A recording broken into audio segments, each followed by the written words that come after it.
Una santa labor para Navidad. Sermón predicado la mañana del domingo 24 de diciembre de 1865 por Charles Haddon Spurgeon en el Tabernáculo Metropolitano, Newington, Londres. Y al verlo dieron a conocer lo que se les había dicho acerca del niño, y todos los que oyeron se maravillaron de lo que los pastores les decían.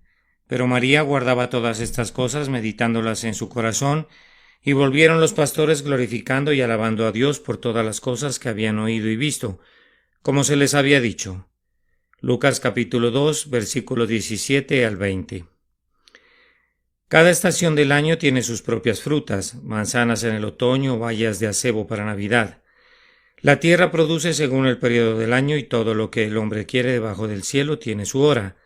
En esta época el mundo se dedica a congratularse y a expresar sus buenos deseos por el bienestar de sus ciudadanos.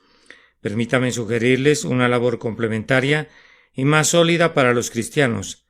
Al pensar hoy en el nacimiento del Salvador, debemos aspirar a un renovado nacimiento del Salvador en nuestros corazones, como Cristo ya ha sido formado en nosotros la esperanza de gloria.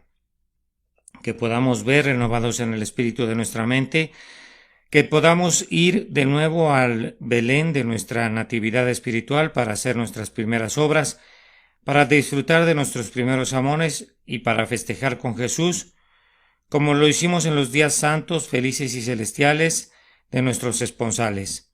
Vayamos a Jesús con algo de esa estructura o frescura juvenil y de ese supremo deleite que era tan manifiesto en nosotros cuando lo miramos por primera vez. Hemos de coronarlo de nuevo, pues todavía está adornado con el rocío de su juventud y sigue siendo el mismo ayer y hoy y por los siglos. Aunque los ciudadanos de Dorhan no habitaban lejos de la frontera escocesa, por lo que en tiempos antiguos estaban a menudo expuestos a ser atacados, eran eximidos de los trabajos de la guerra porque había una catedral dentro de sus muros y ellos estaban destinados al servicio del obispo, siendo conocidos en tiempos antiguos con el nombre de los consagrados al santo servicio. Ahora bien, nosotros que somos ciudadanos de la Nueva Jerusalén y que tenemos al Señor en nuestro medio, bien podríamos excusarnos de las maneras ordinarias de celebrar estas fechas y considerándonos consagrados al santo servicio, deberíamos guardarlas de una manera diferente al resto de la gente y hacerlo en una santa contemplación y en el bendito servicio de ese clemente Dios que nos da el indecible don del Rey recién nacido. Seleccioné este texto esta mañana porque me pareció indicar 4 maneras de servir a Dios, 4 métodos de realizar una santa labor y de ejercitar el pensamiento cristiano. Cada uno de los versículos pone ante nosotros una manera diferente de prestar un sagrado servicio. Algunos dieron a conocer la noticia y contaron a otros lo que habían visto y oído. Algunos se maravillaron con embeleso y asombro. Una persona al menos, según el tercero de los versículos, ponderaba, meditaba y pensaba en estas cosas. Y otros, en cuarto lugar, glorificaron a Dios y lo alabaron. No sé cuál de esos 4 grupos rindió un mejor servicio a Dios, pero pienso que si pudiéramos combinar todas esas emociones mentales y esos ejercicios externos, tendríamos la seguridad de alabar a Dios de una manera sumamente piadosa y aceptable.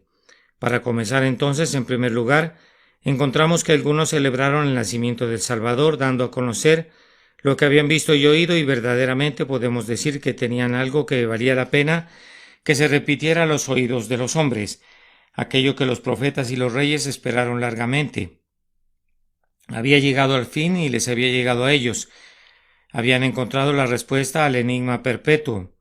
Habrían podido correr a lo largo de las calles con el antiguo filósofo gritando «Eureka, Eureka», pues su descubrimiento fue muy superior al de aquel. No habían encontrado ninguna solución a un problema mecánico o a un dilema metafísico, pero su descubrimiento no fue inferior a ningún descubrimiento de algún valor real hecho jamás por los hombres, puesto que ha sido como las hojas del árbol de la vida para sanar a las naciones y como un río de agua de vida para alegrar la ciudad de Dios.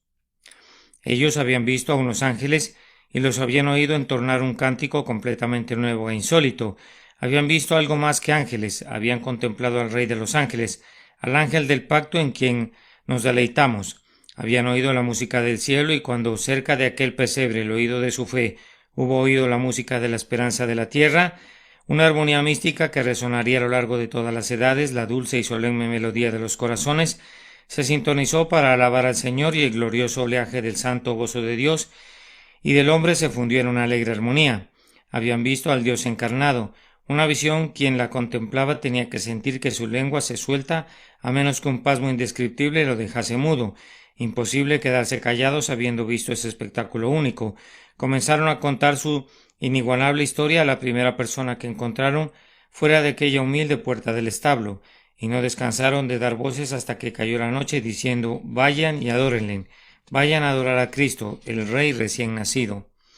En cuanto a nosotros, amados, ¿acaso no tenemos también algo que relatar que demanda su expresión? Si hablamos de Jesús, ¿quién podría acusarnos?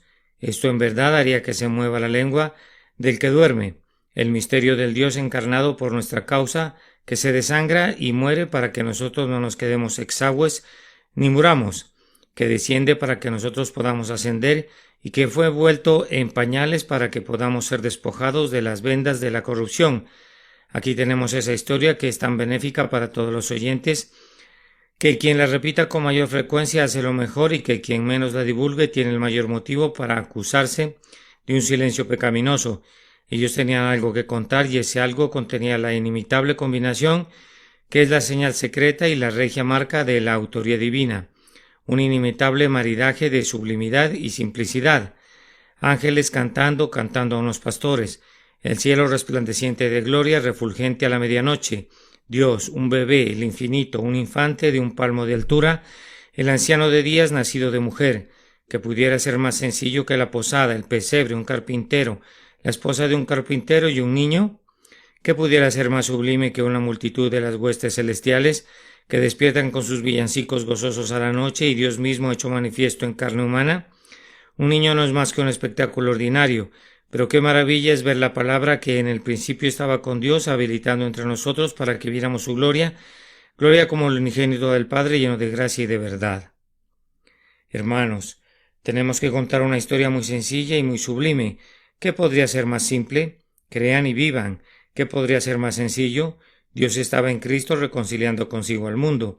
Un sistema de salvación tan maravilloso que a las mentes angélicas no les queda sino adorar al meditar en eso, y con todo tan sencillo que los niños en el templo pueden cantar apropiadamente himnos a sus virtudes cuando entonan Hosana, bendito el que viene en el nombre del Señor. Cuán espléndida combinación de lo sublime y lo sencillo tenemos en la grandiosa expiación ofrecida por el Salvador encarnado. Oh, den a conocer a todos los hombres esta verdad salvadora. Los pastores no necesitaron ninguna excusa para divulgar el anuncio del nacimiento del Salvador por todas partes, pues recibieron del cielo lo que contaron. Sus nuevas no fueron susurradas a sus oídos por oráculos sibilinos, ni salieron a luz por una investigación filosófica. No fueron concebidas poéticamente, ni fueron encontradas como un tesoro descubierto entre los volúmenes de la tradición, sino que les fueron reveladas por aquel notable predicador del Evangelio que dirigió a las huestes angélicas y dio testimonio diciendo: Os ha nacido hoy en la ciudad de David un Salvador que es Cristo el Señor. Cuando el cielo confía a un hombre una misericordia o una misericordiosa revelación, ese hombre queda obligado a entregar a otros las buenas nuevas. ¿Cómo? ¿Guardar en secreto la declaración que hace la eterna misericordia para embelezar al aire de medianoche? ¿Para qué propósito fueron enviados los ángeles, si el mensaje no fuera divulgado ampliamente? De acuerdo a la enseñanza de nuestro propio amado Señor, no debemos quedarnos callados, pues Él nos ordena así: lo que habéis oído en secreto, eso han de revelar en público, y lo que he hablado al oído en los aposentos se proclamará en las azoteas. Además, ustedes han oído una voz del cielo, ustedes que han nacido 2 veces y que han sido engendrados a una esperanza viva, han oído al Espíritu de Dios, dándoles testimonio de la verdad de Dios y enseñándoles acerca de las cosas celestiales. Entonces ustedes han de guardar esta Navidad, transmitiéndoles a sus semejantes lo que el propio Espíritu Santo de Dios ha considerado apropiado revelarles. Pero aunque los pastores dieron a conocer lo que habían oído del cielo, recuerden que también ellos hablaron de lo que habían visto aquí abajo. Mediante la observación ellos se habían apropiado muy firmemente de aquellas verdades que les habían sido comunicadas por revelación. Nadie puede hablar de las cosas de Dios exitosamente a menos que la doctrina que encuentra en el libro la encuentre también en su corazón. Tenemos que bajar y aclarar el misterio y conocer su poder práctico en el corazón y en la conciencia gracias a la enseñanza del Espíritu Santo. Hermanos míos, el Evangelio que predicamos nos es revelado muy seguramente por el Señor, pero además nuestros corazones han probado y comprobado, han sentido y han absorbido su verdad y su poder. Si bien no hemos sido capaces de entender sus alturas y sus profundidades, hemos sentido su poder místico en nuestro corazón y en nuestro espíritu. Nos ha revelado más claramente el pecado y nos ha revelado nuestro perdón. Han eliminado el poder reinante del pecado. Nos ha dado a Cristo para que reine en nosotros y al Espíritu Santo para que more en nuestros cuerpos como en un templo. Ahora tenemos que hablar. Yo no quiero exhortar a ninguno de ustedes a que hable de Jesús. Si meramente conoce la palabra según se encuentra en la Biblia, pues esa enseñanza carecería de suficiente poder. Pero me dirijo sinceramente a quienes ya conocen su poderosa influencia en su corazón, a quienes no solo han oído acerca del bebé, sino que lo han visto en el pesebre, lo han tomado en sus propios brazos y lo han recibido como habiendo nacido para ustedes, un Salvador para ustedes, Cristo, el ungido para ustedes, Jesús, el Salvador del pecado para ustedes, amados. ¿Podrían hacer otra cosa que no fuera hablar de las cosas que han visto y oído? Dios les ha hecho probar y tratar esa buena palabra de vida, y ustedes no deben quedarse tranquilos ni se atreven a hacerlo, sino que tienen que dar a conocer a los amigos y a los vecinos lo que han sentido en su interior. Esos pastores eran seres desprovistos de instrucción. Podría garantizarles que eran incapaces de leer algún libro. No hay ninguna probabilidad de que ni siquiera conocieran bien una sola letra. Eran pastores, pero predicaban muy bien. Y hermanos míos, prescindiendo de lo que algunos pudieran pensar, la predicación no ha de estar restringida a esos cultivados caballeros que han obtenido sus títulos en Oxford o en Cambridge o en cualquier institución de nivel superior o universidad. Es verdad que la educación no es necesariamente un impedimento para la gracia y pudiera ser un arma muy apropiada en una mano diestra, pero la gracia de Dios ha sido glorificada a menudo por la manera clara y sencilla en la que los hombres desprovistos de instrucción han entendido y proclamado el Evangelio. No me importaría pedirle al mundo entero que encuentre un maestro en artes actualmente vivo que haya traído más almas a Cristo Jesús que Richard Weaver. Si todo el colegio episcopal hubiera hecho una décima parte de lo que este hombre solitario ha hecho para ganar almas, sería más de lo que la mayoría de nosotros reconocería. Démosle a nuestro Dios toda la gloria, pero aún así no neguemos el hecho de que ese pecador salvado recién salido de la mina de carbón, que todavía tiene el acento del carbonero por la gracia de Dios, cuenta la historia de la cruz de tal manera que los muy reverendos padres en Dios podrían sentarse humildemente a sus pies para aprender la forma de llegar al corazón y derretir a un alma empecinada. Es cierto que un hermano sin educación no está necesariamente equipado para todo tipo de trabajo, tiene su propia esfera, pero es muy capaz de contar lo que ha visto y oído, y me parece que así es, en cierta medida, todo hombre.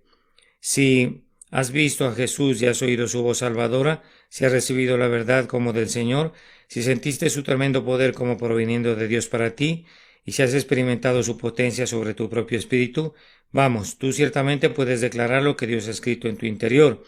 Si no puedes pasar más allá de eso y no puedes adentrarte en misterios más profundos, en puntos más escabrosos, bien, hay algunos que sí pueden hacerlo y por tanto no necesitas sentirte incómodo, pero al menos podrías revelar las verdades primordiales y fundamentales que son con mucho las más importantes. Si no puedes hablar en el púlpito, si tus mejillas se sonrojan todavía, si tu lengua rehúsa cumplir con su oficio cuando estás en presencia de muchos, allí tienes a tus hijos, ante ellos no te da vergüenza hablar. Hay un pequeño racimo en torno a la chimenea en la noche de Navidad. Hay una pequeña congregación en el taller. Hay una pequeña audiencia en algún lugar a quienes podrías hablarles acerca del amor de Jesús por los perdidos. No vayas más allá de lo que tú sabes. No te sumerjas en lo que no hayas experimentado, pues si lo hicieras estarías fuera de tu nivel y entonces muy pronto estarías titubeando torpemente y contribuyendo a que la confusión empeore. Has de ir hasta donde conozcas y puesto que te reconoces como un pecador y reconoces a Jesús como un Salvador, uno muy grandioso, por cierto, habla acerca de esos dos asuntos, y de allí provendrá buena voluntad, amados. Cada uno en su propia posición declare lo que haya oído y visto. Publiquen eso entre los hijos de los hombres. Pero, ¿fueron autorizados? Es algo grandioso ser autorizado. Los ministros desautorizados son los más vergonzosos intrusos. Suben al púlpito hombres que no han sido ordenados y que no figuran en la sucesión apostólica. Es muy horrible, es muy, muy horrible. La mente pusellista es completamente incapaz de medir la profundidad del horror contenido en la idea de un hombre desautorizado para predicar y de un hombre fuera de la sucesión apostólica que se atreva a enseñar el camino de la salvación.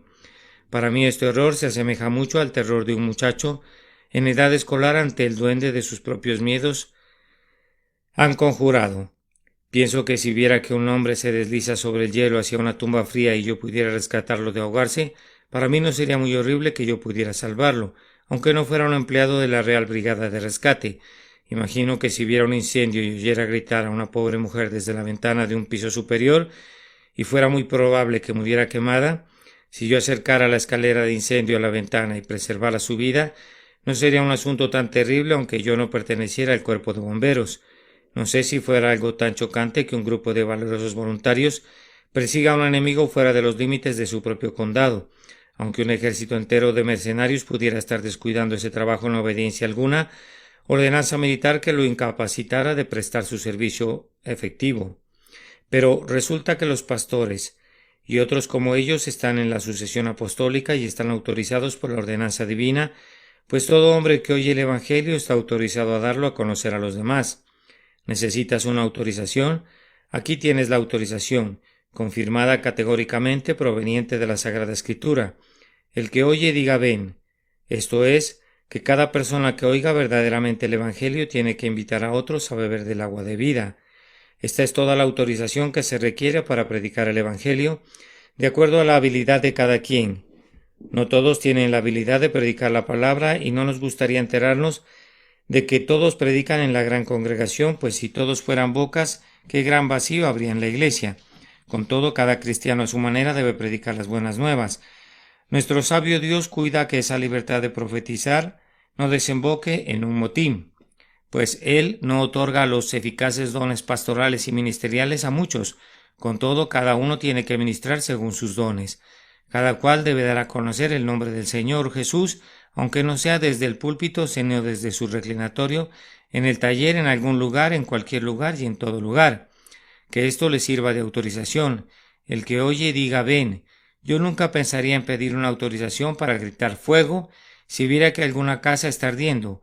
Nunca soñaría con pedir alguna autorización para realizar mi mejor esfuerzo para rescatar a un pobre prójimo que perece. Ni tengo la intención de hacerlo ahora.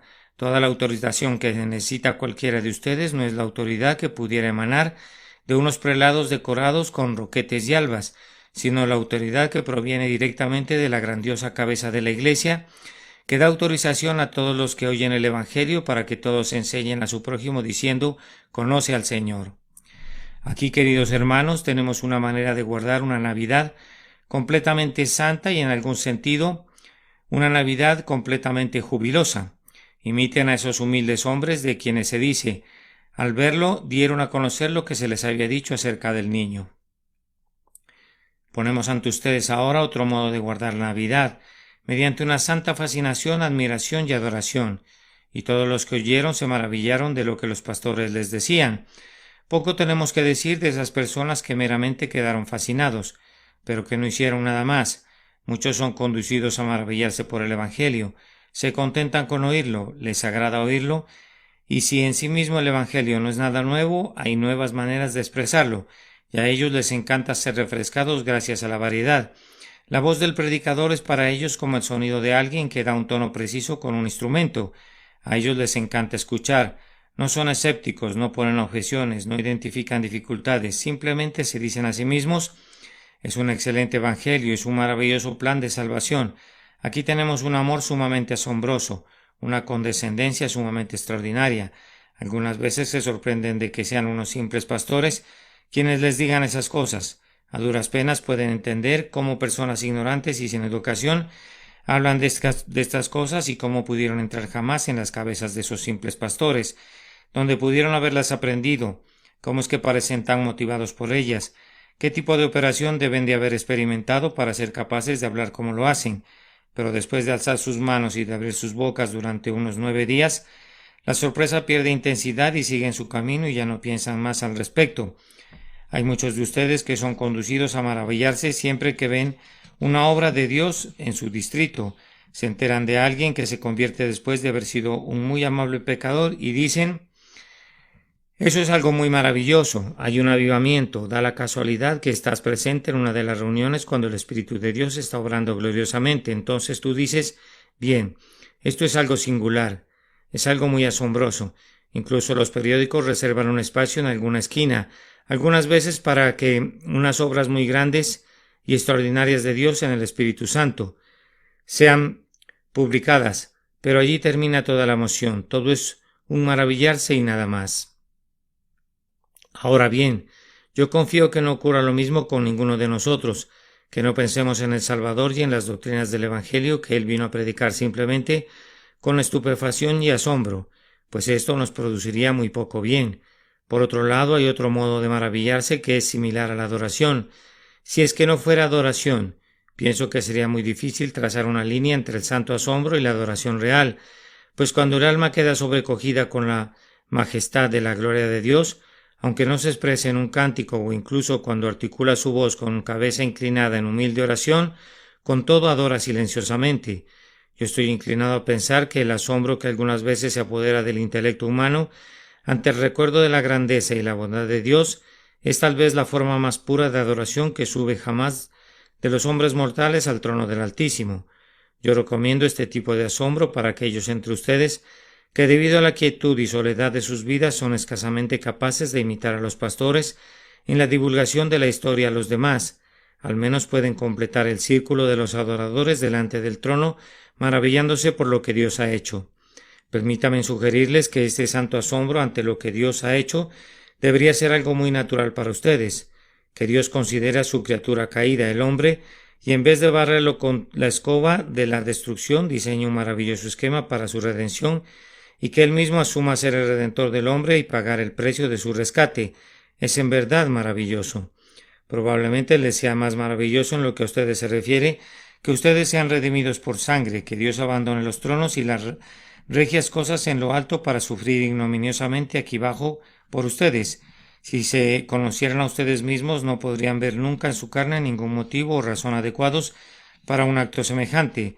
¿Por qué tanto amor por mí?, dirás. Si David sentado en su casa solo podía decir quién soy yo y qué es mi casa, para que tú me hayas traído hasta aquí, ¿qué diríamos tú y yo?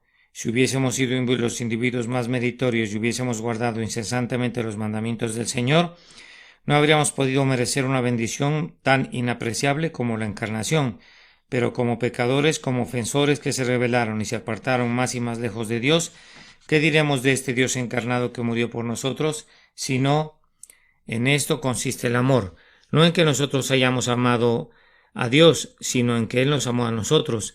Dejen que su alma se pierda en el asombro, pues el asombro, queridos amigos, es en este sentido una emoción muy práctica. El santo asombro los conducirá a una adoración agradecida, quedando estupefactos por lo que Dios ha hecho.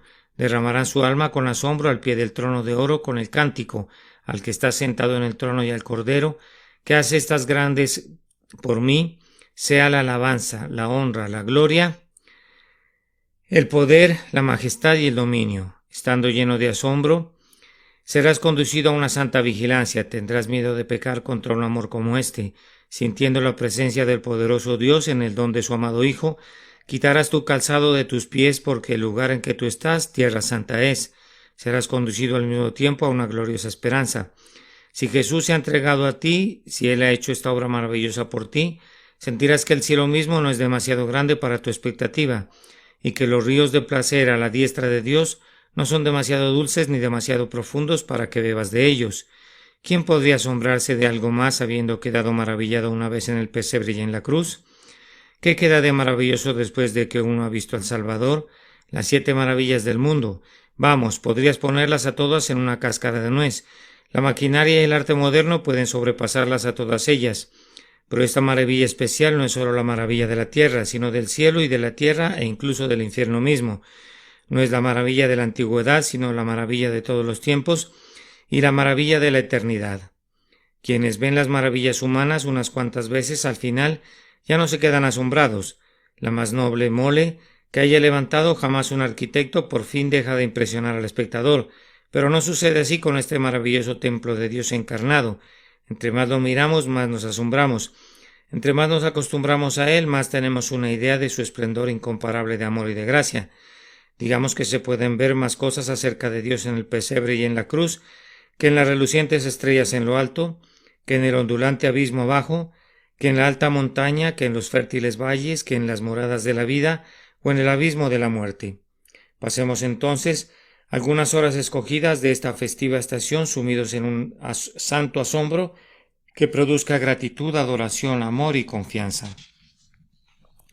En el siguiente versículo encontrarán una tercera forma de santa labor, es decir, su sagrado corazón ponderando y preservando.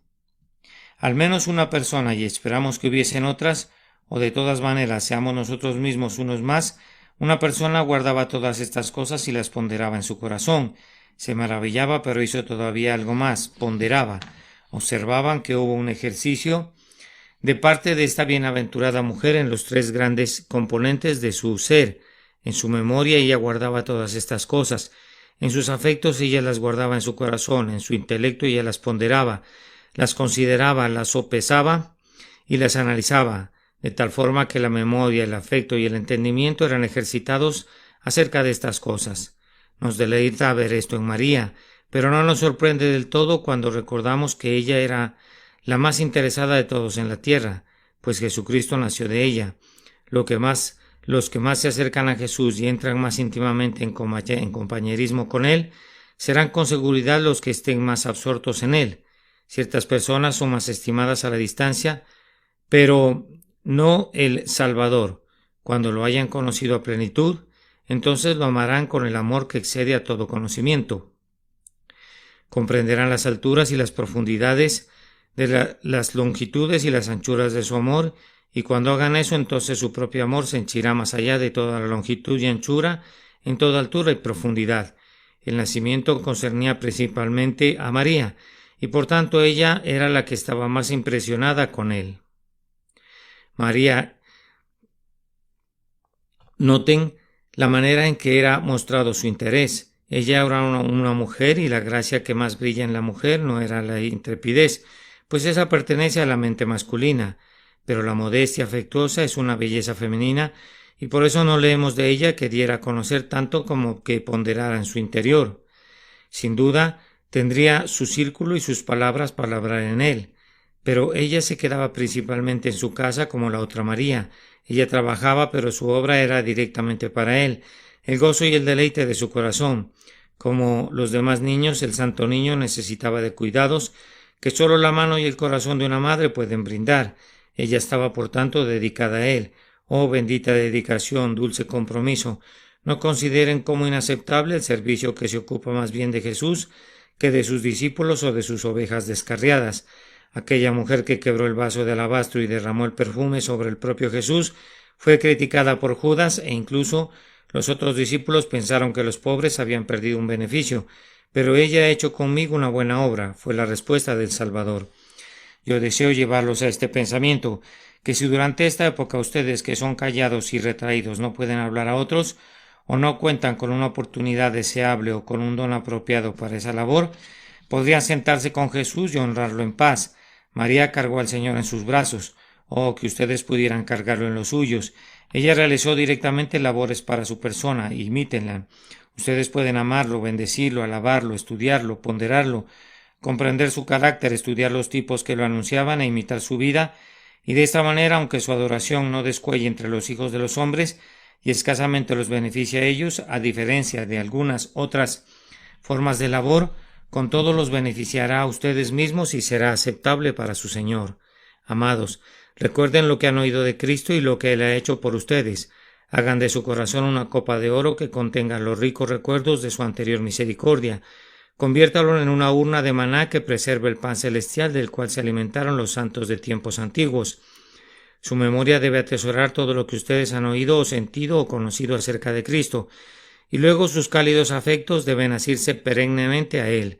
Ámenlo, derramen ese vaso de alabastro de su corazón y hagan que fluya sobre sus pies todo el precioso perfume de su afecto. Si no pudieran hacerlo con gozo, háganlo doloridamente. Laven sus pies con lágrimas y enjúguenlos con los cabellos de su cabeza. Pero ámenlo, amen al bendito Hijo de Dios. el siempre tierno amigo suyo. Su intelecto debe ser ejercitado respecto al Señor Jesús. Por medio de la meditación vuelvan una y otra vez a lo que leen. No sean hombres que se quedan en la letra, no se detengan en la superficie, sumérjanse en las profundidades. No sean como la golondrina que roza el torrente con su ala, sino como el pez que penetra en la profundidad de la ola.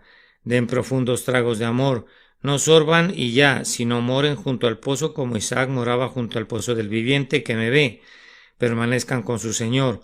No dejen que sea para ustedes como un caminante que se queda solo por una noche, sino ruéguenle, diciendo, quédate con nosotros porque el día ya ha declinado. Reténgalo y no dejen que se vaya. Como saben, la palabra ponderar quiere decir pesar. Alisten la alabanza del juicio. Oh, pero ¿dónde está la balanza que pudiera pesar al Señor Cristo? He aquí que Él alza las islas como un granito de polvo. ¿Quién lo alzará a Él? Pesa los montes con balanza. Que así sea. Si su entendimiento no puede captarlo, tus afectos deben percibirlo. Y si tu espíritu no puede abarcar al Señor Jesús con los brazos de tu entendimiento, que lo abrace con los brazos de tu afecto.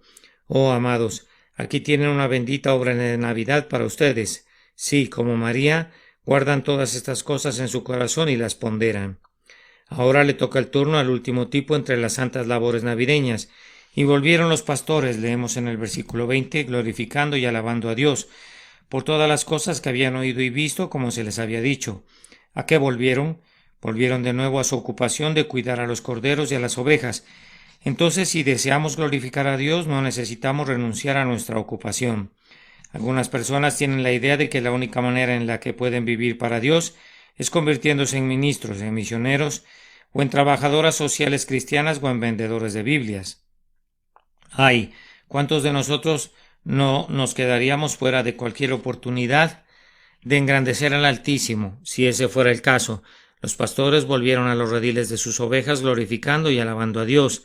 Amados, lo importante no es el oficio que desempeñen, sino la dedicación que empeñen. No es la posición, sino la gracia que nos capacita para glorificar a Dios.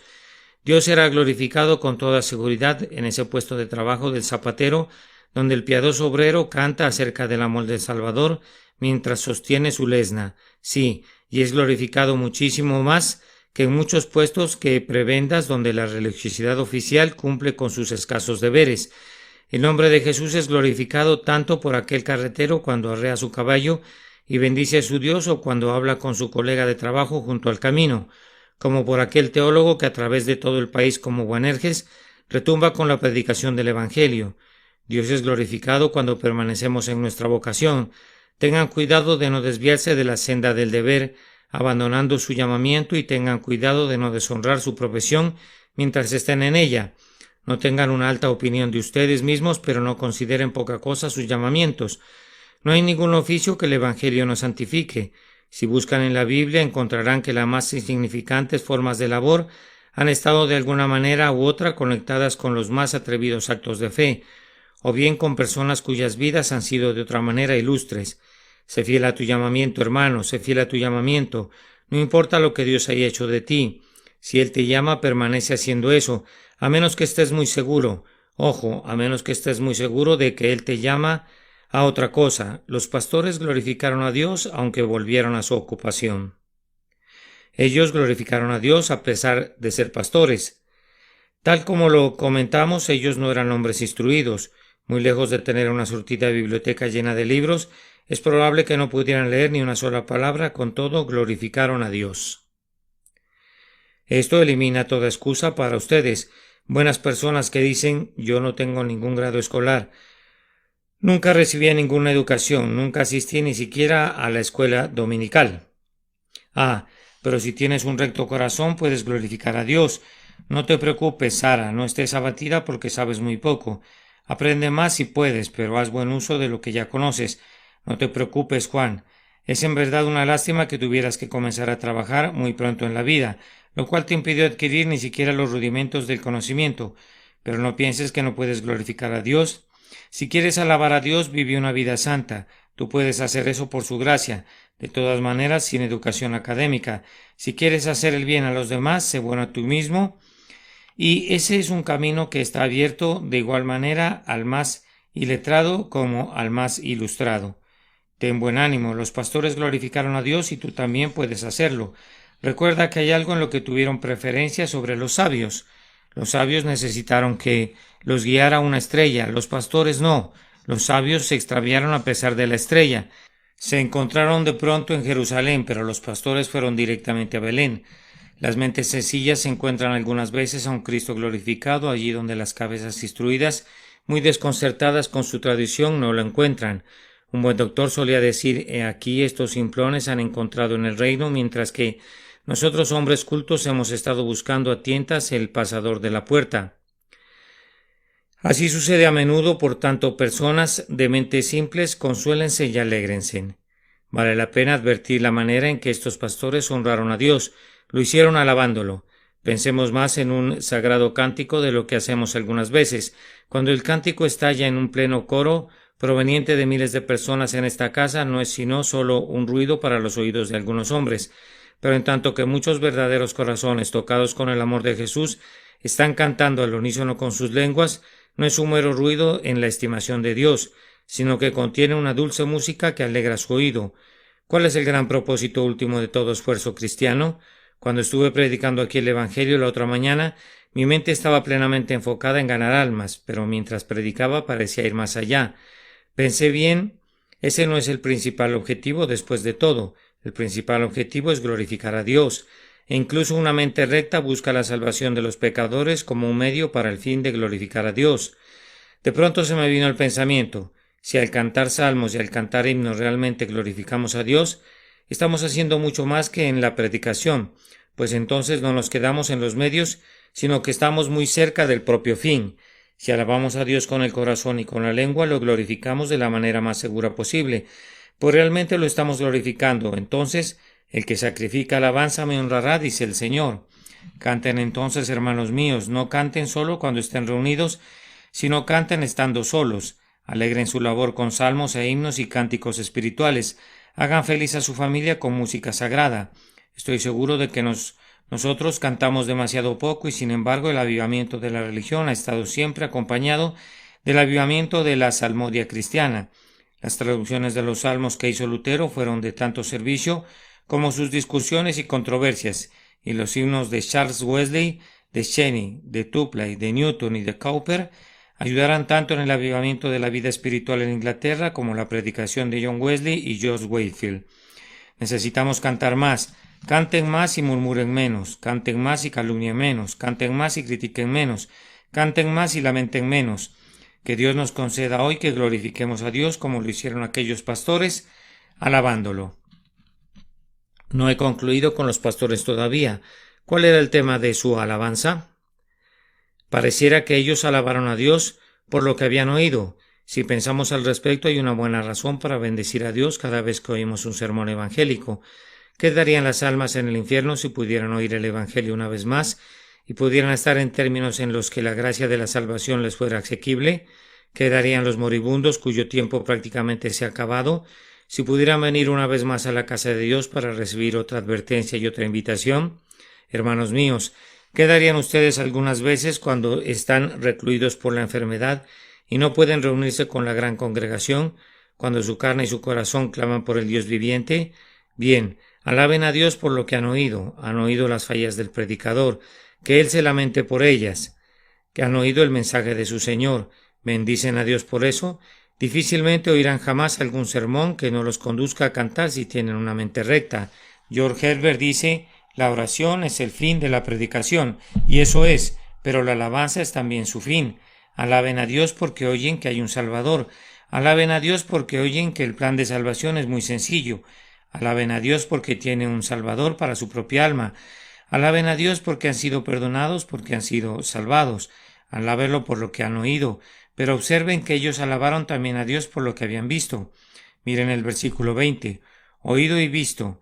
Allí está la música más dulce, en lo que hemos experimentado, en lo que hemos sentido en nuestro interior, de lo que nos hemos apropiado y en las cosas que hemos hecho tocantes al Rey. El simple oír puede generar alguna música, pero el alma de la canción ha de provenir de ver con el ojo de la fe. Y queridos amigos, ustedes que han visto con esa visión dada por Dios, Les ruego que sus lenguas no se queden sumidas en un silencio pecaminoso, sino que han de ser sonoras para alabar a la gracia soberana, que se oigan sus alabanzas, despierten al salterio y al arpa. Un punto por el que alabaron a Dios fue la coincidencia entre lo que habían oído y lo que habían visto. Observen la última frase, como se les había dicho. ¿Acaso no han encontrado que el Evangelio ha sido en ustedes justo lo que la Biblia dijo que sería? Jesús dijo que les daría gracia. ¿Acaso no la han recibido? Él les prometió reposo. ¿Acaso no lo han recibido? Él dijo que tendrían gran gozo y consuelo y vida por creer en Él. ¿No han recibido todas estas cosas? ¿No son sus caminos caminos deleitosos y sus veredas veredas de paz? Ciertamente pueden decir con la reina de Saba, ni aun se me dijo la mitad. Yo he encontrado que Cristo es más dulce que lo que sus siervos me dijeron que era. Yo miré a la semejanza conforme me la pintaban, pero no fue sino un simple brochazo comparado con el mismo. El rey en su hermosura. He oído acerca de la tierra buena, pero fluye con leche y miel más ricamente y más dulcemente de lo que los hombres fueron capaces de decirme cuando estaban en su mejor condición para hablar. Ciertamente lo que hemos visto va de la mano con lo que hemos oído. Glorifiquemos y alabemos a Dios entonces por lo que ha hecho. Esta palabra va dirigida para quienes no son convertidos todavía, y entonces habré concluido. No pienso que puedan comenzar en el versículo 17, sino que deseo que comiencen en el 18. Ustedes no pueden comenzar en el versículo 17. No podrían comunicarles a otros lo que ustedes no han sentido. No lo intenten. Tampoco podrían enseñar en la escuela dominical ni intentar predicar si no son convertidos. Al malo dijo Dios, ¿qué tienes tú que hablar de mis leyes? Pero pluguiera a Dios que comenzaran con el versículo 18, maravillándose de que se les haya perdonado la vida, maravillándose de estar fuera del infierno, maravillándose de que su buen espíritu contienda con el primero de los pecadores, maravíllense de que esta mañana el Evangelio tenga una palabra para ustedes. Después de todas las veces que lo han rechazado y de todos sus pecados en contra de Dios, me gustaría que comenzaran allí, porque entonces yo tendría una buena esperanza de que van a seguir adelante al siguiente versículo y van a cambiar el verbo y así van a pasar de maravillarse a ponderar. Oh pecador, yo desearía que ponderaras las doctrinas de la cruz. Piensa en tu pecado, en la ira de Dios, en el juicio, en el infierno, en la sangre de tu Salvador, en el amor de Dios, en el perdón, en la aceptación en el cielo. Piensa en todas esas cosas. Pasa de maravillarte a ponderar. Y luego pluguiera a Dios que pudieras progresar al siguiente versículo de ponderar a glorificar. Toma a Cristo, míralo a Él y confía en Él. Entonces canta, soy perdonado, y prosigue tu camino siendo un pecador creyente, y por lo tanto un pecador salvado, lavado en la sangre y limpio. Luego regresa después de eso al versículo 17 y comienza a darlo a conocer a los demás. Pero en cuanto a ustedes, cristianos que son salvos, quiero que comiencen esta misma tarde en el versículo 17. Entonces voy a decirles a los pecadores, en derredor cuán amado Salvador he encontrado. Voy a señalar a tu sangre redentora y voy a decir, he aquí el camino hacia Dios. Luego, cuando el día termine, suban a sus aposentos y maravíllense y admiren y adoren. Pasen también media hora como María ponderando y atesorando en sus corazones la obra del día y lo que oyeron en el día, y luego cierren todo lo que no han de concluir nunca. Prosigan esta noche, mañana y todos los días de su vida glorificando y alabando a Dios por todas las cosas que han visto y oído. Que el Señor los bendiga por Jesucristo nuestro Señor. Amén. Una santa labor para Navidad. Sermón predicado la mañana del domingo 24 de diciembre de 1865 por el reverendo Charles Haddon Spurgeon en el Tabernáculo Metropolitano, Newington, Londres. Y al verlo dieron a conocer lo que se les había dicho acerca del niño, y todos los que oyeron se maravillaron de lo que los pastores les decían. Pero María guardaba todas estas cosas, meditándolas en su corazón, y volvieron los pastores glorificando y alabando a Dios por todas las cosas que habían oído y visto, como se les había dicho. Lucas capítulo 2, versículos 17 al 20.